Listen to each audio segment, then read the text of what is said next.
The magnificent scenery of the English Lake District is well known for inspiring many great writers, like William and Dorothy Wordsworth, Samuel Taylor Coleridge, John Ruskin, Arthur Ransome and Beatrix Potter.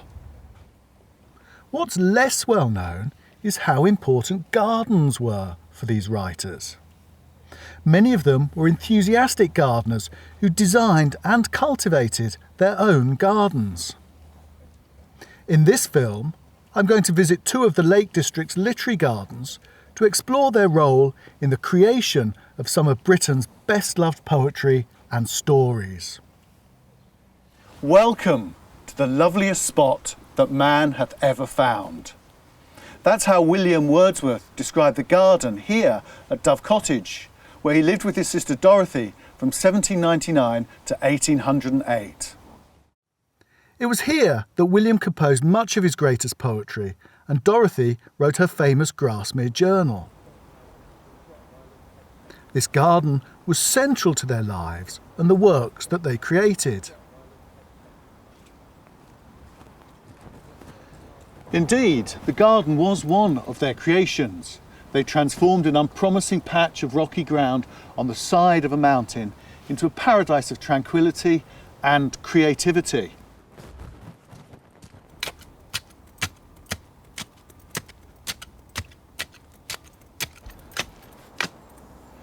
They cultivated a wide range of vegetables and flowers.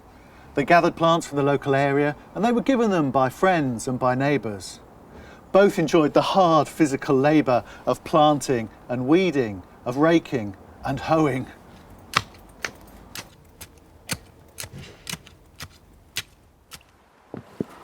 William and Dorothy were making a place where they could feel the benefits of being outdoors and that would inspire their writing.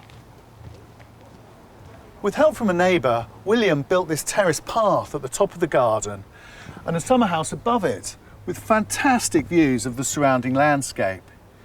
Here he would come and compose his poetry, walking to and fro, inspired by the garden's atmosphere. Oh, happy garden, loved for hours of sleep. Oh, quiet garden, loved for waking hours, for soft half slumbers that did gently steep our spirits, carrying with them dreams of flowers, beloved for days of rest in fruit tree bowers.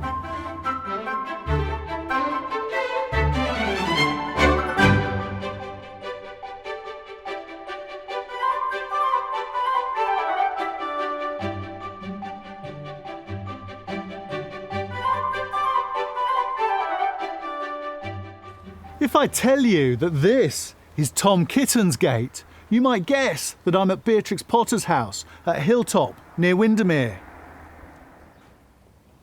When Beatrix bought this small farm in 1906, she had already created her Tales of Peter Rabbit and Benjamin Bunny, with their delightful illustrations of Mr. McGregor's garden. This imaginary location was inspired by several Lake District gardens she'd seen on her summer holidays. Buying Hilltop enabled Beatrix to create a real-life version of Mr. McGregor's garden and provided the setting for more of her illustrated tales of animal adventure. She structured the garden around this path that leads from the gate up to the front door, a route she drew on in the tale of Tom Kitten. She moved this path from its original course to create more room for flower beds and had a wall built to separate the garden from the building next door.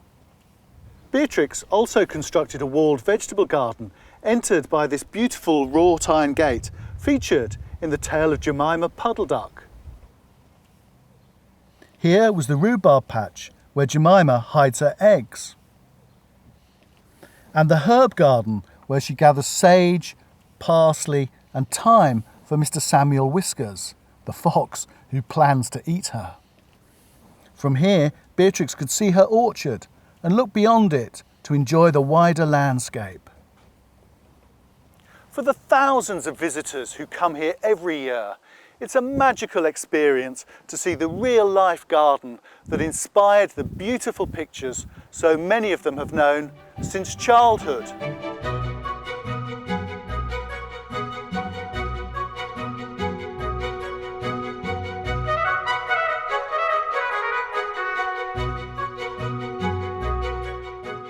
William Wordsworth and Beatrix Potter were vital to the preservation of the Lake District.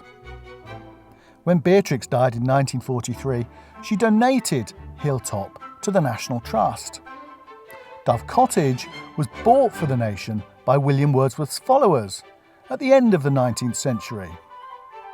Both have remained among the Lake District's most popular visitor sites. Wandering in these evocative gardens today, we can still experience the atmosphere that led to the creation of some of the greatest poetry and most popular tales in the English language.